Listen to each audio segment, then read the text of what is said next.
Hi అండి, అందరికీ నమస్తే. Welcome to our channel. It's me. ఈ రోజుల్లో అయితే చాలా మంది ఆర్థిక సమస్యలు అంటే మనీ ప్రాబ్లం వల్ల కానీ హెల్త్ ప్రాబ్లం వల్ల కానీ ఏదో ఒక రీజన్తో అయితే మాకొక్కళ్ళు చాలండి, అబ్బాయి అయినా సరే అమ్మాయి అయినా సరే ఒక్కళ్ళు చాలండి అంటున్నారు. మీరు కొంచెం బ్యాక్ వెళ్తే అంటే 25 years 30 years అంటే 30 సంవత్సరాలు వెనక్కి వెళ్తే మేమిద్దరం మాకిద్దరు అనే నినాదం ఉండేదండి. అంటే వాళ్ళు ఇద్దరు అమ్మాయిలైనా ఓకే, అబ్బాయిలైనా ఓకే, వాళ్ళొకరు వీళ్ళొకరైనా సరే అలా ఉండేది మైండ్ సెట్. కానీ తర్వాత ఏమొచ్చింది, ఇద్దరు వద్దు ఒక్కళ్ళు ముద్దు అనే నినాదం వచ్చిందండి. అదైతే జనం మీద బాగా ఎఫెక్ట్ చూపించింది. అది ఎందుకంటే ఒకళ్ళని బాగా చూసుకుంటే చాలు, ఒకళ్ళకి న్యాయం చేస్తే చాలు. ఇప్పుడున్న రోజుల్లో పెరుగుతున్న ఖర్చుల్ని దృష్టిలో పెట్టుకొని చాలా మంది ఒక్కళ్ళైతే చాలు అనుకుంటున్నారు. ఈ రోజుల్లో ఎవరిని అడిగినా కానీ ఎంతమంది పిల్లలు అంటే ఒక్కరే అని చెప్తున్నారు. ఓకే, ఒకే అబ్బాయి లేదా ఒకే అమ్మాయి ఉన్న తల్లిదండ్రులు ఎలా ఉండాలి, అసలు ఆ పిల్లల మీద ఎలాంటి ఎఫెక్ట్ పడుతుంది, ఒకరికన్నా ఇంకా ఎక్కువ పిల్లలు ఉన్న మెంటాలిటీ ఎలా ఉంటుంది, ఒకరే బాబు లేదా పాపలు ఉన్న పిల్లల మైండ్ సెట్ ఎలా ఉంటుంది, దీని మీద అయితే చాలా రీసెర్చ్లు చేసిన తర్వాత తెలిసిన విషయం ఏంటంటే ఇద్దరు మైండ్ సెట్లకి చాలా తేడా ఉందండి. షేర్ చేసుకునే విధానంలో కానీ, సొసైటీలో మెలిగే విషయంలో కానివ్వండి, కమ్యూనికేషన్ విషయంలో కానివ్వండి, చాలా డిఫరెన్స్. ఎందుకంటే ఒకే వయసులో ఉన్నటువంటి పిల్లలిద్దరూ కలిసి మాట్లాడుకోవటం, కలిసి ఆడుకోవటం ఉంటుంది, షేరింగ్ ఉంటుంది, కేరింగ్ ఉంటుంది, కొట్టుకోవటం ఉంటుంది, అలగటం ఇవన్నీ ఉంటాయి. ఒక్కళ్ళే పిల్లలు ఉన్న వాళ్ళకి ఆ అవకాశం ఉండదు. మీరేమంటారంటే స్కూల్ ఉంది కదా, ఫ్రెండ్స్ ఉన్నారు కదా, కొలీగ్స్ ఉన్నారు కదా, ఆడుకుంటారు కదా అంటారు.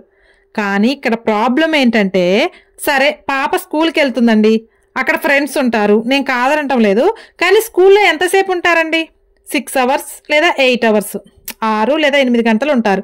అక్కడ ఉన్న 8 గంటలు కూడా బద్దుగులు ఫ్రెండ్స్తో ఉంటారు కదా. అంటే పాఠాలు వినటం, అంటే క్లాస్ వర్క్ చేయటం, అక్కడ అంతా ఒక టాస్క్ మీద పని అవుతూ ఉంటుంది. ఆడుకోవటానికి ఏదో 1 పీరియడ్ 2 periods ఉంటాయి అంతే కదా. తర్వాత ఇంటికి వచ్చాక చుట్టుపక్కల ఉన్న పిల్లలతో ఆడుకుంటారు. మహా అయితే ఒక 2 గంటలు ఆడుకుంటారండి. మిగిలిన సమయం అంటే మనం లేచిన దగ్గర నుంచి బ్రష్ చేయటం కానీ, ఫ్రెష్ అవ్వటం కానీ, టిఫిన్ చేయటం కానీ, భోజనం చేసే టైంలో కానీ, హాలిడేస్లో కానీ, ఇవన్నీ సమయాల్లో కూడా చాలా వాల్యుబుల్ టైం ఉంటుంది. ఆ టైంలో పిల్లలు ఒంటరిగా ఉంటే ఇంపాక్ట్ పడుతుంది. అది ఎలా అంటే, ఎలాగో పేరెంట్స్కి ఒక్కటే బాబు ఒక్కటే పాప అని చెప్పేసి అని ఒక ఫీలింగ్ ఉంటుంది.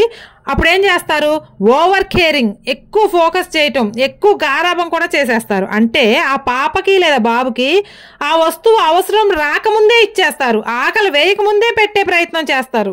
అంటే కంప్లీట్గా ప్యాంపరింగ్ అనేది ఉంటుంది. ఆ ప్యాంపరింగ్ వల్ల పిల్లలకి తల్లిదండ్రులు సాయం చేస్తున్నారా అంటే లేదు, నష్టం చేస్తున్నారు. అది ఎలా అంటే అక్కడ పిల్లలకి ఫ్రీడమ్ అనేది మిస్ అవుతుంది, అంటే ఇండివిజువాలిటీ మిస్ అవుతుంది అనమాట.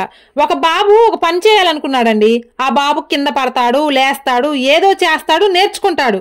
కానీ ఓవర్ కేరింగ్ వల్ల ఏమవుతుంది, పడే అవకాశం ఇవ్వం, వాడికి నేర్చుకునే అవకాశం ఇవ్వము. ఎందుకంటే ప్రేమ ఎక్కువగా ఉంటుంది, ప్యాంపరింగ్ ఎక్కువగా ఉంటుంది, కాబట్టి మనమే పట్టుకునే ప్రయత్నం చేస్తాం. కాబట్టి వాడికి పడటం తెలీదు, లేవటం తెలీదు. ఇప్పుడు ఆ పాప కమ్యూనికేట్ చేయాలి, ఎవరితో కమ్యూనికేట్ చేయాలి?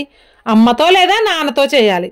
ఈ రోజుల్లో లైఫ్ ఎలా ఉందంటే ఇద్దరు జాబ్ చేసేవాళ్ళు కొల్లలు ఉన్నారండి. మా ఫ్రెండ్స్ ఉన్నారండి, ఇద్దరు వర్క్ చేస్తుంటారు. ఆ బాబు ఎక్కడ ఉండాలి?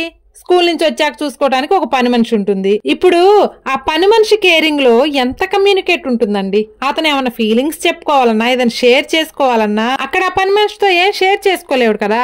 కాబట్టి దీనివల్ల లాస్ ఉందనే చెప్పాలి. ఈ బిజినెస్ లైఫ్ల వల్ల తండ్రి కేరింగ్, తల్లి కేరింగ్ ఖచ్చితంగా మిస్ అవుతారు. ఓకే, ఆ టైంలో కనుక చెల్లో, అక్కో, అన్నో, తమ్ముడో ఉన్నట్లయితే ఆ టైంలో తల్లిదండ్రులు పక్కన లేరన్న ఫీలింగ్ ఉండదు. అన్న తమ్ముడిని చూసుకోవచ్చు, అక్క చెల్లిని చూసుకోవచ్చు. ఇది అక్కడ మిస్ అవుతుంది అనమాట. సోషలైజేషన్ మిస్ అవుతుంది. అంటే ఉదయం లేచిన దగ్గర నుంచి పలకరించడం, నవ్వటం, మాట్లాడటం, ఏదో ఒకటి ప్రశ్నించటం లేదా సమాధానం చెప్పటం, ఇవన్నీ కూడా సోషలైజేషన్ లో భాగమే కదా. సరే, ఇప్పుడున్న జనరేషన్ లో ఇప్పుడున్న సిచ్యువేషన్ బట్టి ఒక్కళ్ళకే ఫిక్స్ అయ్యారు, ఒక్కరే ఉన్నారు, పాపో బాబు. మరి ఇప్పుడు ఏం చేయాలి? ఏం చేయాలంటే పిల్లలతో ఉన్నంతసేపు కూడా ఎక్కువగా మాట్లాడాలి. ఇంకా చెప్పాలి అంటే వినాలి, వాళ్ళు చెప్పేది ఫస్ట్ ఓపిక్గా వినాలి. ఇంకా మనం అడిగే ప్రశ్న వాళ్ళని ఎలా ఉండాలంటే క్లోజ్డ్ ఎండెడ్గా ఉండకూడదు, ఓపెన్ ఎండెడ్గా ఉండాలి. అంటే ఎగ్జాంపుల్గా చెప్తాను, ఈరోజు స్కూల్లో మీ టీచర్ వచ్చారా అని అడిగితే వాడు ఏం చెప్తాడు? వస్తే వచ్చారని చెప్తారు, లేదా రాలేదని చెప్తారు. ఆ వాడి జవాబు అంతటితో క్లోజ్ అవుతుంది. అలా కాకుండా ఈరోజు మీ టీచర్ ఏం చెప్పారు, ఏమేం చేయించారు అంటే ఆ ప్రశ్నకి జవాబు ఓపెన్ ఎండెడ్ అనమాట. అంటే అతను చెప్తూనే ఉంటాడు, ఏదో కొన్ని సంథింగ్ జరుగుతాయి కదా, అవే చెప్తూ ఉంటాడు. అలా మనం ప్రశ్న వాడు అలా చెప్తూ ఉండేలా వేయాలన్నమాట. ఇది నా ఫస్ట్ టిప్. నెక్స్ట్, పిల్లలకి మనం ప్రతి దానిలో హెల్ప్ చేసే ప్రయత్నం చేయకూడదు. అంటే మనం పిల్లల మీద ప్రేమ చూపిస్తాం, దానికి తగ్గట్లుగా పనిష్మెంట్ కూడా ఉండాలండి. ఇది తప్పు అని ఎప్పుడు అర్థం అవుతుంది? పనిష్మెంట్ ఉంటేనే కదా అదే తప్పు అని అర్థమయ్యేది. అంటే చిన్నవి అనమాట, గద్దాయించటం లేదా ఒక చిన్నగా దెబ్బ వేయటం, ఏయ్ అనటం కానివ్వండి, ఇవన్నీ కూడా మిస్ అవ్వకుండా చూసుకోవాలి. ప్రేమ ఎంతైతే ఉందో కోపం చేయటం, గద్దాయించడం కూడా బ్యాలెన్స్డ్ గా ఉండాలి. వాడు ఏడుస్తాడేమో అని మనమే ముందే పేరెంట్ చేయటం, ఎందుకంటే ఒక్కడే పాప ఒక్కడే బాబు, అలా కాదు.